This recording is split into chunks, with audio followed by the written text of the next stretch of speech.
everyone, and welcome to a new Mark and Smark Connection podcast. I am Jesse Disbro, the Smark, and with me is Maddie C, the Mark. How you doing? Oh, I'm doing well. That's good. I'm glad that you are, enjoying and living up to the person that you always have been, and you're here with us tonight. Yes, wonderful. So, if you're tuning in for the first time, typically we start off the show with the marks marking out. That's me choosing whatever I'm marking out about over the week. It's this typical sort of like I believe wrestling is real sort of reaction, Mm-hmm. relatively speaking. Yeah, and Then then we if talk you're, about some stuff, yeah, and then well, if you're tuning in for the multiple times, but just kind of forgot because it's a brand new format. After that, we follow with a little bit of a quick like landscape recheck by the Smark, and Mhm. then a couple of big whatever the big ticket items are for the week. Then we close it all out with our hot take, our finisher, and then we list all the places you can find us. Yes. So, if you're listening for the first time, this first segment is called the marking out. I keep wanting to call it the marks for marks, but The that's mark, your yeah, segment. that's the Smarks remarks. Yeah, that's Okay, the so the I have special thing marking that I out. do every Yes. once in a while. Okay. So yes, if you're Yeah. listening for the third time, this would be the third time that you've heard it because it's pretty new. Yes. So, marking out is the segment I get to choose out of all the things that happened in the wrestling universe, WWE, AEW, blah blah blah blah. I choose the thing that I am marking out about. And the marking out thing this week is kind of a reverse marking out because I'm mad about what they're doing with Bray Wyatt. That's what I'm like negative zone You're a marking out mark. for Well, the. you're a big mark for Bray Wyatt. So Well, when I'm a something huge goes Bray Wyatt mark. weird with Bray Wyatt, it rankles you. Yeah, no, I get everything all up in a twist. Everything else could be going great. You can have Bailey off being a good heel. You can have Shorty Gable off being a good short guy. Yeah, But Shorty G.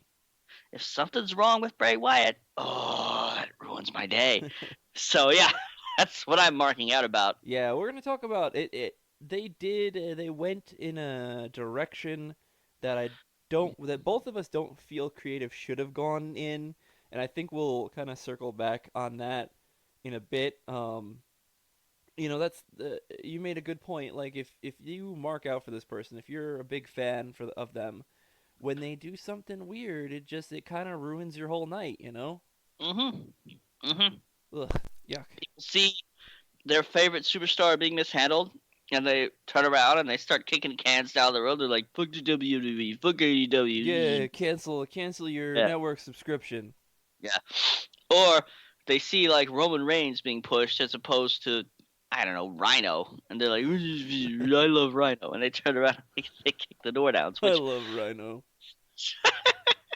I mean, there's nothing wrong with that. Everybody has their personal favorite. Yeah, I'm not no, for shitting on sure. this or that, but I do feel like they were trying to work towards building Bray Wyatt up, and then somebody came in and like kicked the whole sandcastle down. Hmm. So Yeah, we'll talk. well, we'll see. Yeah. The on Raw coming up this week, Mm, Seth Rollins is supposed to comment on his actions. So I don't know what they're gonna do. We'll figure it out.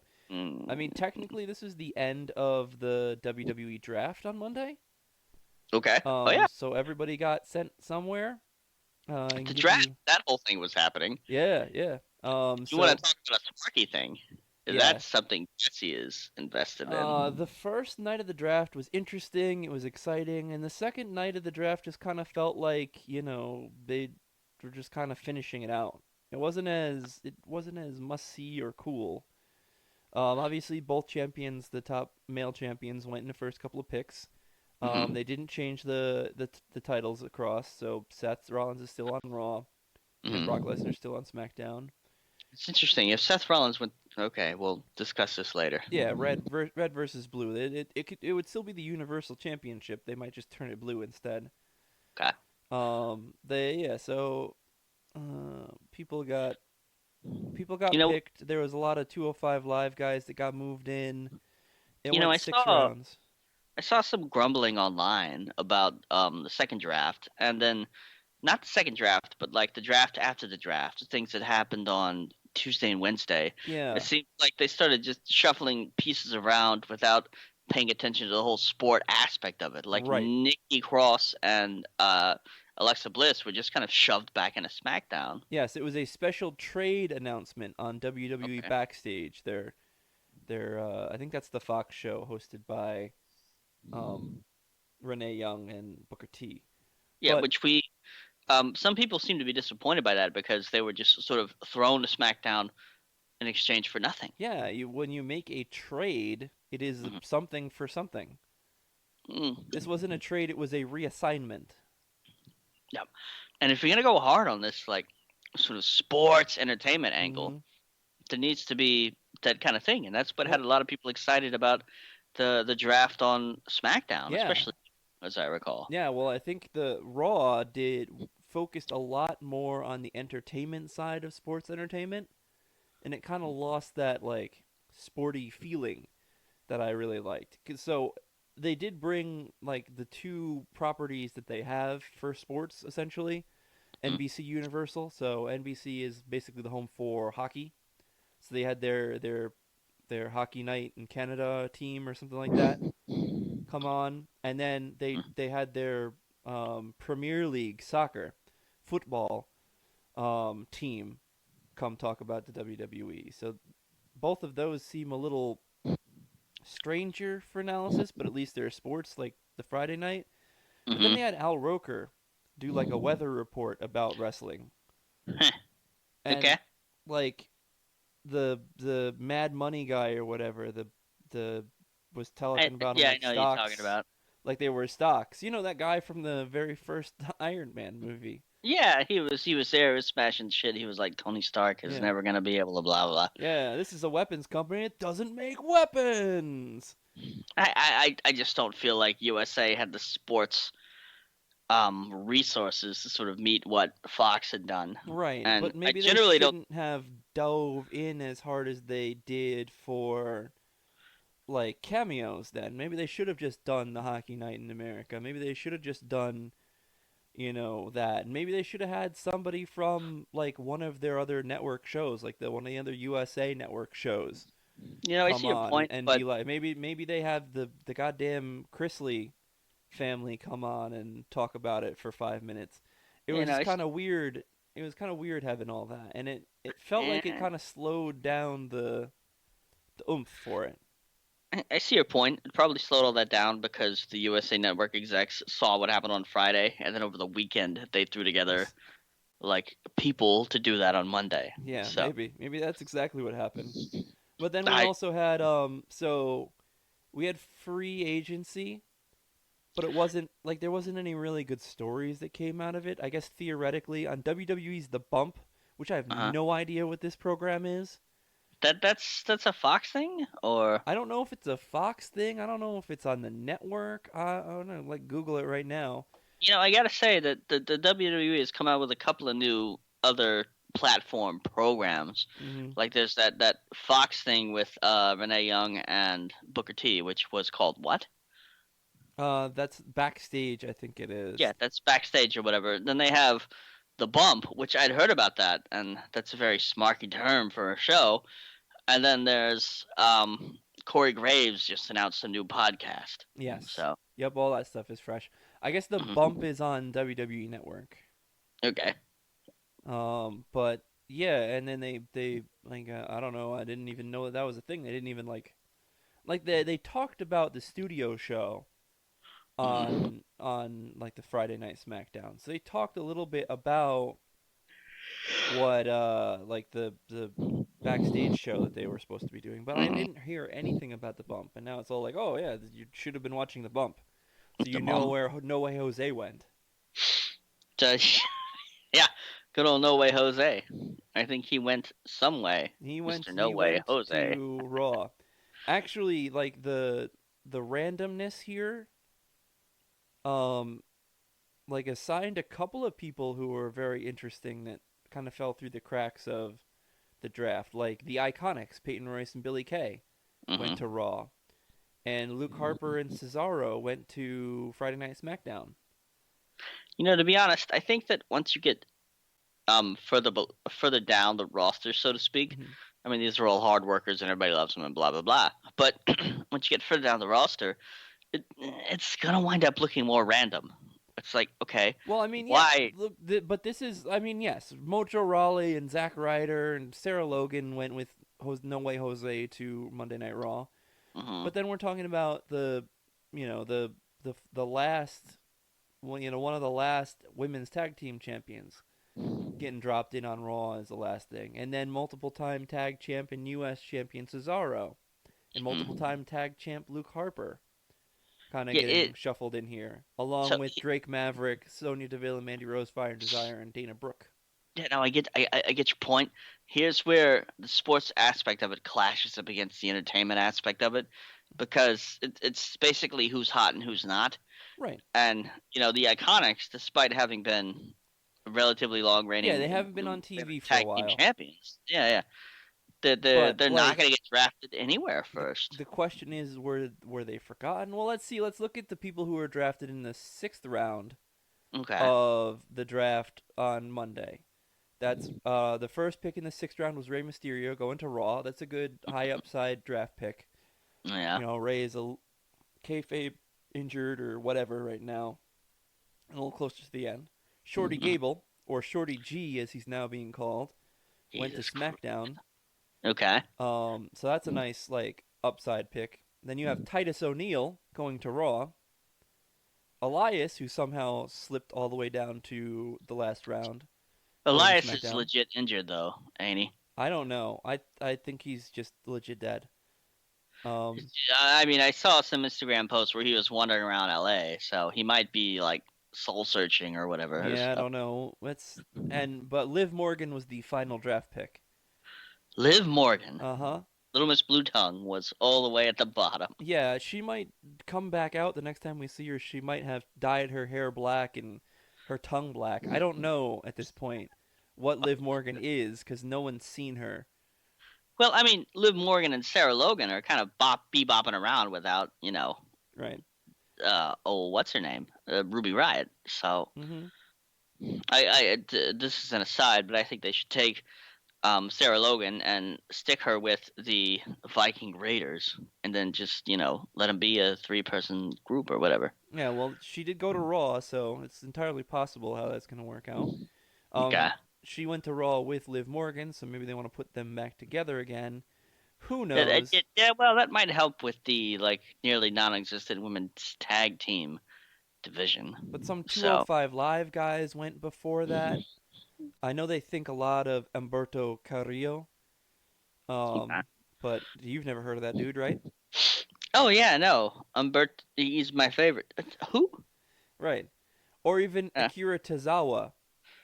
no, this is like the after the fact draft picks that No, people no, don't pay attention to. Akira Tozawa So, was a fifth round draft pick, and Humberto huh. Carrillo was a third round draft pick. Okay. So they were picked before guys like, The Miz, or Samoa Joe, or King Corbin. Jesus Christ. So yeah, it just kind of lost all of its steam from Friday on Monday, and then they just kind of assigned the rest of the people with no fanfare. They did announce that AOP signed as free agents to Raw, so that's Okay. interesting. They had been doing those vignettes, Yeah. which were interesting. And there's still a bunch of people who are technically still on their show pages, like the Hardy Hmm. Boys are still on Raw. She's still on SmackDown, even though they And weren't drafted anywhere yet. probably just Matt Hardy at this point, right? Yeah, well, that's the only one who I think who's actually performing at this point. But Yeah. yeah, on the other side of that coin, the Usos are still on the same show that they had been before. You got that. You got that reference. Okay. Yes. Yeah. No. So they didn't want to jump into a Heath Slater esque free agent story. I guess they Mhm. just kind of let it happen. I'm 'Cause, still like, I'm still happy I, because it's not superstar shakedown shake up. I I do remember you were super excited about the possibility of draft storylines like Hmm. Heath Slater's "I Got Kids" things, And it seemed like in the end they were just kind of everybody Yeah, goes. the And first so, half was good. Like it felt like it was interesting, but like the landscape doesn't. There was not a lot of good like landscape changing moves. mm, Some of them seemed interesting, like Randy Orton moving from SmackDown to Raw. That actually feels like a fresh kind of move that makes sense for the wrestler. Like what I hmm wanted to do on this podcast was kind of break down whether like these moves felt good for wrestlers, whether they felt like they got them more, whether they get more time, whether they have more that's more options to wrestle. But that's hard to do with the at the end. yeah, So, no, none of these like most of the titles stayed where they were, and most of the interesting people kind of stayed where they were, and just some kind of mid-level dudes shifted around. this, So this sounds like we were sort of impressed by the pomp and circumstance of the draft on SmackDown, and then Raw happened, and then we realized it was more of the same kind of just sort of shuffling people around. yeah, but it So, wasn't as good as Friday. well, that's So true. not only was it just kind of like, oh, okay, it was even more meh than that. I mean, it could be possible that Fox is demanding the higher level of stuff from the WWE. Yeah, I So, mean, it could be that the two networks are more active in producing right now, and right now I think the war is between Raw and SmackDown, and I think Fox is doing a little bit better job. I mean, Fox doesn't fuck around. They've been around for a while. They know how to write television, which, to be honest, in the end, that's what this is. I mean, like live wrestling is a different beast, maybe, Hmm. but weekly TV show, that's a Yeah, television show, I and I think the think Fox has more experience with that than USA, despite recent hits such as uh it's a fair amount of uh reality hits that have come out of there. Um, reality hits. Okay, so great. like the USA is doing a lot of reality. I guess Suits just I finished. Okay, yeah, I was about to say Duckman, but that's that. No, I was a kid when Duckman came There was a out. great tweet about the Fox trying to acquire the rights to silk stockings and It's an just episode of Duckman to be named later. yeah, no, Silk Stockings is what you watched if you couldn't get Cinemax. Yeah. But I digress. So I guess Oh, the big thing besides the draft that came out of Raw was that the Viking Experience did win the Raw Tag Team titles off of Dolph Ziggler and Robert Roode. oh, good. Okay, goodbye, Dolph Ziggler and Robert Roode. And I guess well, we got to see Aleister Black in action and Buddy Murphy in action. So those were a couple of people who, you So they know, dug out Aleister Black out of somewhere. Who was he fighting? Was it he Buddy fought Eric Murphy? Young, Eric Young. the former leader of Uh, Sanity, yes. who's now just No. the bald dude. Who's just okay? So, all right, great. Who won? Of course, Aleister Black. Eric Young is now a jobber. Oh wow. Welcome to the main roster. Yep, that worked out really well for him. Buddy At Murphy did for beat most Cedric Alexander, so that was kind of an interesting push. I think that was kind of I gotta be honest a with you. match that's Whenever you say interesting. Buddy Murphy, I Hmm. can't imagine him in my head. I just imagine that Chucky doll. The My Buddy. Oh no, it was a good guy in My the movies, buddy, but my that buddy, shit was based on My Buddy. my Wherever I buddy and go, me. he goes. Yeah, Yeah, no, no, that's what I I've been imagine. there. I recall that. Uh, That was it from that. NXT's kind of pushing towards their pre-Survivor Series show. Okay, their Um, NXT takeover of NXT Takeover wherever it is. No, it's yes. Wars. I think it's War Games before Survivor Series.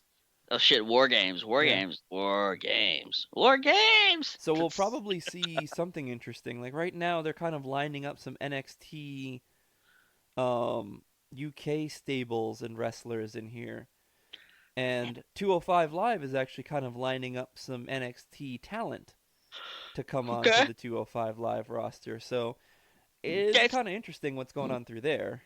saw Drake Maverick promoting 205 Live. Has he like Yeah, I guess suited up, he's still gotten the about? commissioner.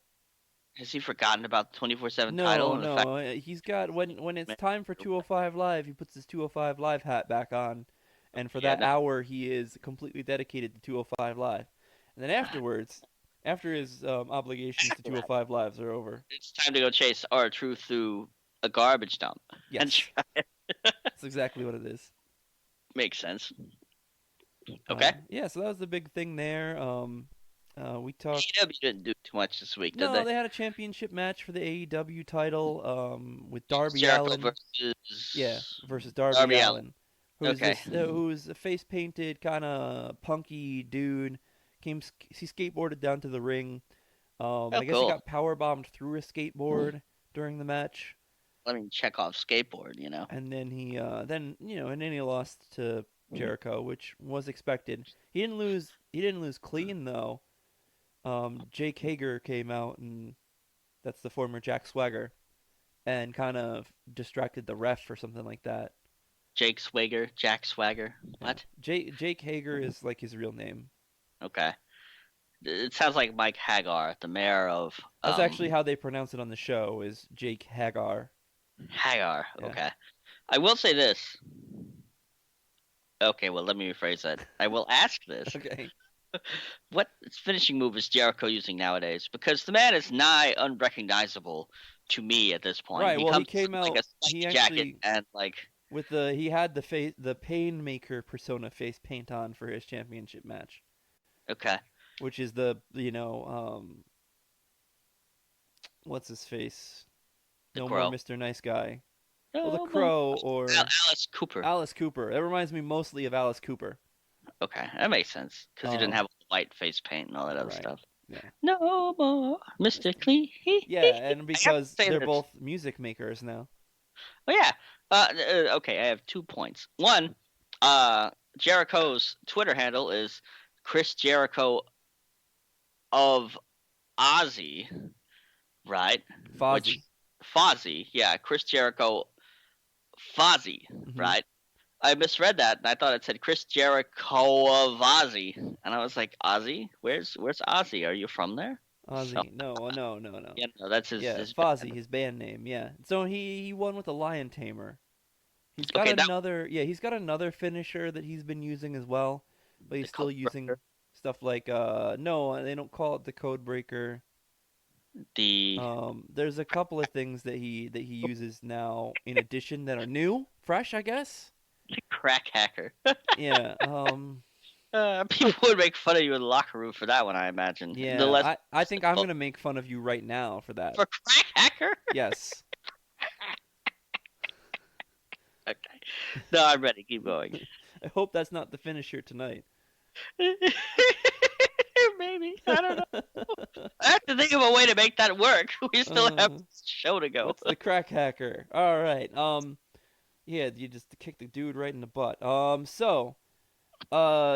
and then Friday night didn't have a lot. I mean, there was supposed to be a Roman Reigns Shinsuke Nakamura tag Intercontinental title match, but Did that that just got happen? all schmozzed up, and it turned into a tag team match between Nakamura and Corbin versus Daniel Bryan and Roman Reigns at the end of the Roman night. Reigns versus best buddy Daniel Bryan, or with best buddy Daniel Yeah, Bryan. now best buddies. Really, the only things that happened was Bailey got to have some mic time and was a little vicious towards the WWE universe, and Nikki Cross won a six-pack challenge to then challenge Bailey.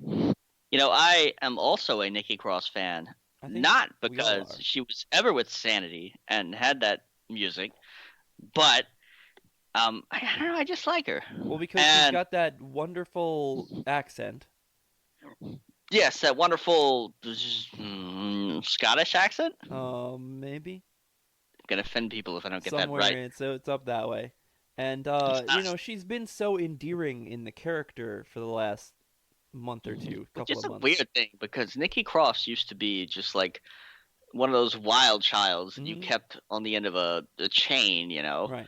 And now she's like enduring, She's kind of like she kind rather. of was socialized a little bit, Oh, I get it. and now she's still a little off, but she's Hmm. endearingly off. Yeah, let's not say enduring, endearing. That's what I said. Yeah, no, no, it was my problem. I'm Okay, just you just aren't hearing well. Should no, I'm trying to pass my blame to everyone else. But thank you. Yes, it was all my fault. Yes. Uh, So, speaking of all Matt's fault, the WWE is going back to Saudi Arabia for Crown Jewel. It's all your fault. Um, they actually pulled Seth Rollins from the Hogan Flair match. okay. So, And because they he's in a replaced him match, with Roman the Reigns. Boogeyman. Who? Roman Reigns. Okay, the Boogeyman. It's No, I no, no. just Roman Reginus, and so that way Seth Rollins can focus on his feud against the Fiend Bray Wyatt, which okay. So you weren't segueing into Crown Jewel, which I was going to sink no, below the surface and fall no, we're asleep. not really gonna weigh Okay. into that. I think the only thing that's mildly interested to me about Crown Jewel is that Interesting. Mansoor, the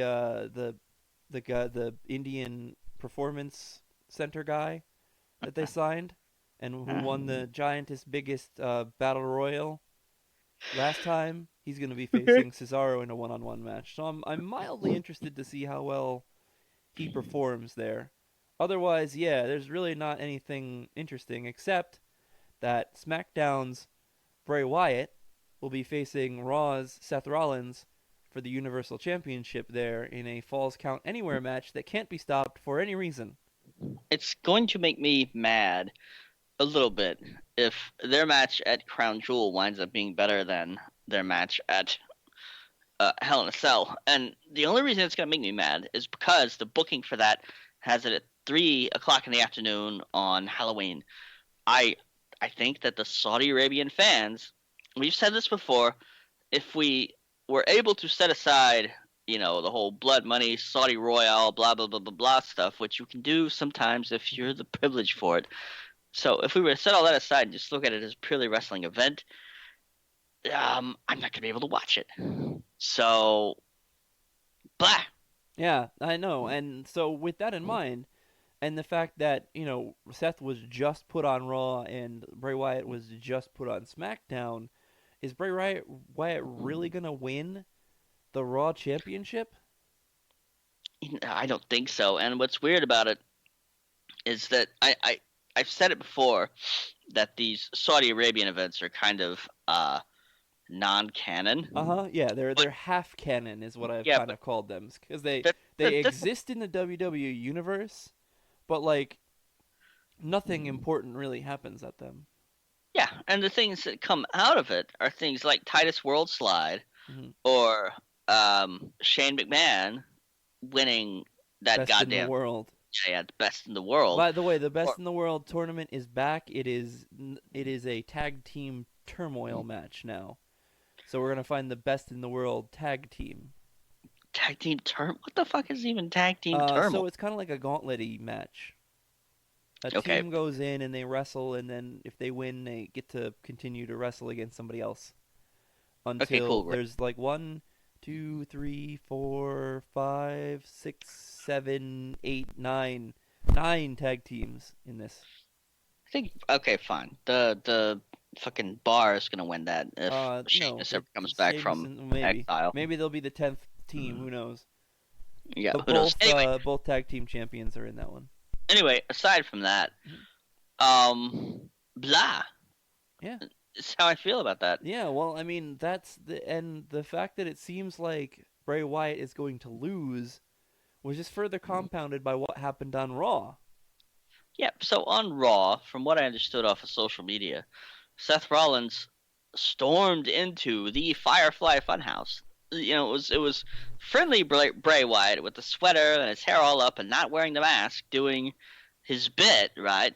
And then Bray Wyatt somehow found where that is, came in, wrecked shit, wrecked Bray Wyatt, and then set stuff on fire. And it's like, what the fuck? What are you doing here? Well, I know his You know? gimmick is to burn it down, but like, why did you burn Bray Wyatt alive in his own house? Well, it's not even that. It's like, how did you find that? Right. This seemed to be a realm that existed outside of reach, you know? So if it's just a place in the goddamn back that he walked into, what the fuck? You might as well just pull Bray Wyatt's fiend mask off in the middle of the match next on Crown Jewel. And this is what bothered me. And this is what I've had trepidations about this whole time is that it seems harder and harder to do these kind of supernatural gimmicks nowadays. Like you could get away with the Undertaker and past times.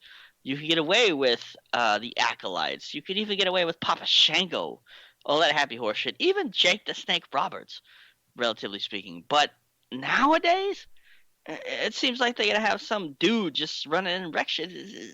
You know, it seems more like a joke than anything else.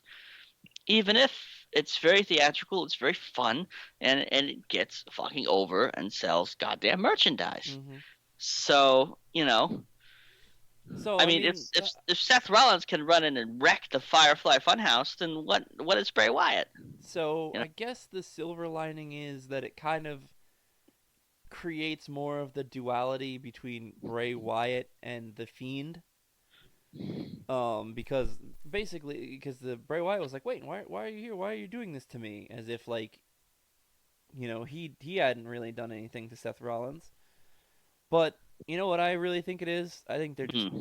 tired and don't want to produce these segments anymore. The Firefly Fun House Yeah, segments and all that. yeah, they don't want to set up this set anymore, and they don't want to make it happen anymore.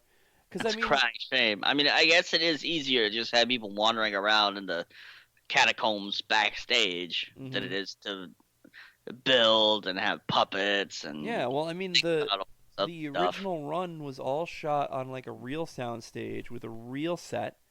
And Mm. then, since the original run finished, it's just been like drywall at wherever they are at the event. You can actually see the goddamn drywall nails in the seam of the wall in the background, and it's just kind of like, oh, I think somebody might have realized that you couldn't take Firefly Funhouse and transition that to Bray Wyatt standing in like a maintenance corridor. It like wouldn't work. well, you also So couldn't have Bray Wyatt interact anywhere else besides the Firefly Funhouse because he lived in this whole like other world. I This feel like kind there of was, allows him to talk to somebody, in the ring, or maybe creepily take his show on the road. there's probably a more deft, clever, nimble way to do that. Yep. I don't necessarily think that was done here. I So, think this was kind of a ham-fisted rush uh so that they could put over the Saudi Arabian show. and to be honest, ham-fisted doesn't really work with the thing they were doing with Bray Wyatt. It doesn't really work with these supernatural things. Right. So, This is something that could have slow burned for longer. This is yeah, something that even like what they could have done, but no, they had to get another money matchup for Saudi Arabia. They could have just kind of let it lie, especially with the Fiend Bray Wyatt going to SmackDown and Seth Rollins staying on Raw. They could have just kind of let it sit. They didn't need to do anything more with it. but instead, that's what we got. Going So back to yeah, the that well. that's what's I was gonna say that's what soured my pickles. No, that's what ruined my cereal. That's what. That's what burned your house down. Yeah, no, burn it down. Fuck Seth So Rollins. that's You know, also and the this is second time that Bray Wyatt has had someone invade his personal space and burn it to the ground. yeah, no, Randy Orton did that with Sister Abigail's shack, but this is this doesn't help anybody involved because No. now when Seth Rollins trolls out, people are like, Yeah, I "Boo!" mean he's gonna come out on Monday and he's gonna talk about it. I mean that's what they're hyping up Uh-huh. is the big thing to watch So on he's gonna come Monday. out and say, "I found where Bray Wyatt was and I killed it." I mean, Yeah, I don't even know. Seth Rollins was better as a scared dude. He seems more like a weenie. I don't think Right, that like he it's nice has to get any. some of your heat back, but I think basically, in like for a real like heat description, Instead of like like throwing a log on the fire, they burnt the whole goddamn cabin down. Yeah, no, and the supernatural build in this kind of thing requires subtlety, time, and patience. Like if you watch a horror movie and somebody comes out in the first 2 seconds and goes blah, nobody's scared, right? You Hmm. need time to develop genuine fear, dread, discomfort. You know, so if you come out and just say bleh, it's not gonna work. So also, if you come out and just pow, smash the dude's haven, then who cares? And what explanation is going to make sense for that? How is Seth Rollins going to come out and say, "I found where Bray Wyatt was"? I mean, if they're trying to do some kind of angle where Seth Rollins has like become evil and that allowed him to access the Firefly Fun House, then I don't really think they've told enough of that story for the rest of us to pick up on it. No. And I think some of like the Bray Wyatt's tweets afterward were some of the most interesting because he was like, "Hey, how did you find me?" and stuff like that. It was just like he was questioning the whole situation too, which I think we all were. Yeah, and that, to be honest, that might have been what is Bray Wyatt's real name? Randall Bryant. Wyndham Rotunda. Jesus Christ, that might have been Wingdom Rotunda. Winged Maybe Wyndham. Wyndham. Hmm. I'm sorry, Bray. That might have been Bray Wyatt, the man, the person, not the character. Well, it was Actually. his account, but Oh yeah, yeah, yeah. it wasn't like the official Wyndham Rotunda account. No, it was the fiend Bray Wyatt's account. So I don't know. It's just questionable. I we'll see if they can salvage it, but at this point, all the people who were screaming about the Bray Wyatt fiend character being dead are looking like they're right at this point, Ah, which um, which is a they might. goddamn tragedy. Yeah, and if you've listened to the show, you know that we're generally all Bray Wyatt fans, and Hmm. we wanted to see him succeed, and we wanted to see some good old creepy characters and all this other stuff, and clearly, Wingdom Rotunda was I mean, they put a lot of effort into building this character, and they're not putting enough effort into keeping it built right yeah. now. They're just kind I mean, of taking the it's rug right out from underneath. it's the same problem they had with Bray Wyatt, the Bray Wyatt, the Sister Abigail version, except this one is at turbo speed. It Yeah. was built up, got super hyped, and then like tripped over its own 2 feet coming out of the gate, which is super disappointing. Mm. We'll just have to see. I don't know what's gonna happen. If he wins the title at Crown Jewel, Crown then Jewel. okay, like that's good. I mean, we'll be sad that we didn't like watch it, but we'll probably be happy because they made the change and they're willing to That will promote make Bray U.S. Wyatt as a fans. champion. That will make U.S. fans mad that the Fiend won the title at It'll be Crown well, it'll Jewel. yeah. I mean, U.S. fans will bitch about anything, even if it was awesome. So I But mean, that's it'll be true. nice because we'll have Bray Wyatt as the champion, and we won't have Seth Rollins as the champion anymore, and we'll have something fresh and new and interesting. But yeah, but we'll find something to bitch about it, and whether not being able to see it or it was a really good gripe, which I totally would accept. We'll see. We'll just see. We'll have to see. See if there's an early trick or treat for you. Maybe. All right. So, speaking of trick or treat, Yeah, speaking of trick or treat, what we're going to give you right now is either a trick or a treat. It's our hot tag, hot take, where we pop in and talk about something going on in the world of wrestling, or somebody who once watched wrestling, I guess, in some cases, or if you're, a sportscaster, sometimes we dive down that road a little bit. But we generally talk about something with sports that is interesting and we don't interrupt each other. And to kick it, so I'm gonna kick it off with a hot tag, hot take. I mentioned this last week. I cheered on the Astros because they were facing the Yankees in the ACLS, ALCS, excuse me, American League Championship Series. The reason I cheer for the Astros is because I'm from Houston, and Josh Reddick, who I've mentioned on the show 500 million times, is a dyed-in-the-wool, balls to the wall, down to the bone wrestling fan. And typically, whenever a sports team wins a championship, the WWE will send them a little title belt and say congratulations. And also within the Astros locker room is a championship and orange and sort of, it matches the team colors that they pass around for whatever reason.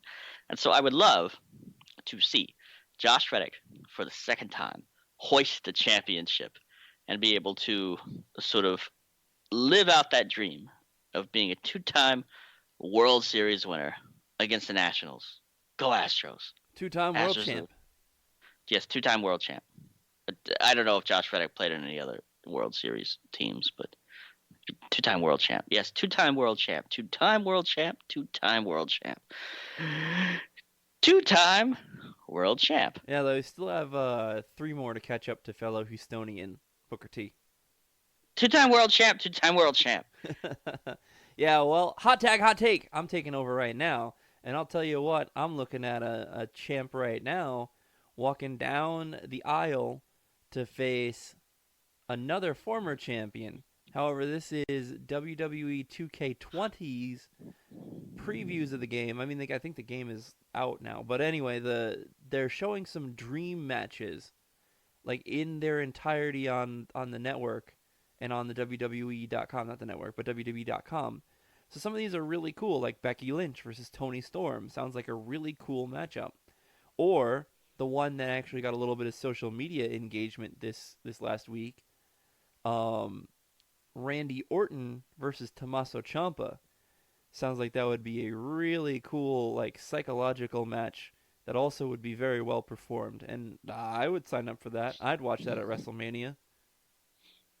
Okay. And now, after the hot tag, hot take, it's time for the finishing move. This is a move that I create based upon the conversations we had during the show. Typically, I make it up on the fly. Sometimes I have an idea of what I want already, but this time it's completely brand new. So, Jesse, are you ready for our finishing move? Yeah, let's do it. All right. So, this one is called the tripping out the gate. You sling somebody into the ropes, then you fall down, lay on your stomach. Typically, wrestlers jump over you when you do that, but not this time. The motherfucker trips and falls flat on his goddamn face. Then your tag team opponent, who is waiting outside the ring as the man slides along the canvas, head comes right out from under the ropes. Pow! Uppercut him. Oh, the motherfucker's done. Grab him, cover him, pin him, and that's a 1, 2, 3. All right, and with that MFer done, that mother lover done, we will cook up ourselves a new winning streak, starting with that. And while you're breaking open a little bit of the bubbly with us, you can listen to us on markandsmark.podbean.com, as well as Spotify, iTunes, Google Play Music, YouTube. You can find us on facebook.com/markandsmark, as well as at Mark and Smark on Twitter and Instagram, and at the dailysmark.com website under their podcasts. So, for Matt Cooper, I am Jesse Disbro. Enjoy, and we will see you next time.